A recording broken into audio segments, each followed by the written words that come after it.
Jesus died and Jesus rose from the dead. Mary Magdalene had found his tomb empty. 2 angels appeared to Mary and told her, "Jesus is not here. He has risen. Remember how he told you he would rise." Mary and the women with her had to tell Jesus' disciples and followers what had happened. But the disciples didn't believe the strange story. Later that day, 2 of Jesus' followers were walking to Emmaus, a village near Jerusalem.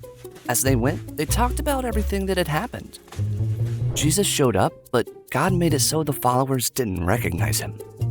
Jesus asked them what they were talking about. They were sad that Jesus had died. And one of them, named Cleopas, said, "Are you the only person visiting Jerusalem who doesn't know?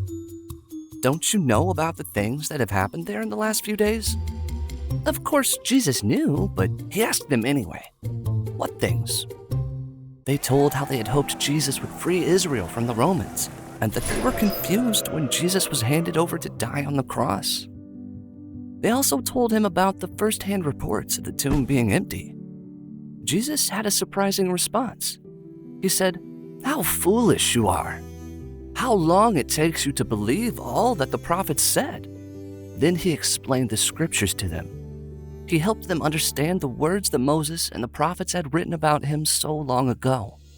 As they got closer to Emmaus, they invited Jesus to stay with them and share a meal. At the table, Jesus took some bread and gave thanks to God. Then he broke the bread, and as he passed it out to his followers, they finally recognized him. They knew they were looking at the risen Jesus. What an amazing surprise! Then he disappeared. Now the 2 followers understood why their hearts had felt warm with excitement as Jesus spoke to them on the road. They returned to Jerusalem right away. When they got there, they found out that Peter, one of Jesus' disciples, had seen Jesus too. They told the disciples and the others with them what had happened. Jesus was alive. Well, if any of them were feeling left out, they didn't for long, because Jesus suddenly appeared with a message of peace. They were terrified. Was Jesus really alive, or was he a ghost? Then Jesus showed them the wounds in his hands and feet that he got on the cross. He invited them to touch him and see that he really had a body and bones.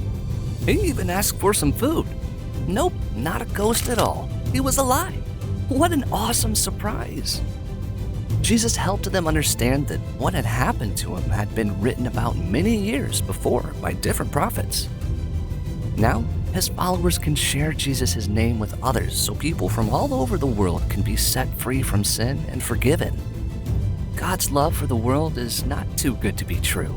It's real, and Jesus is alive. Jesus surprises us.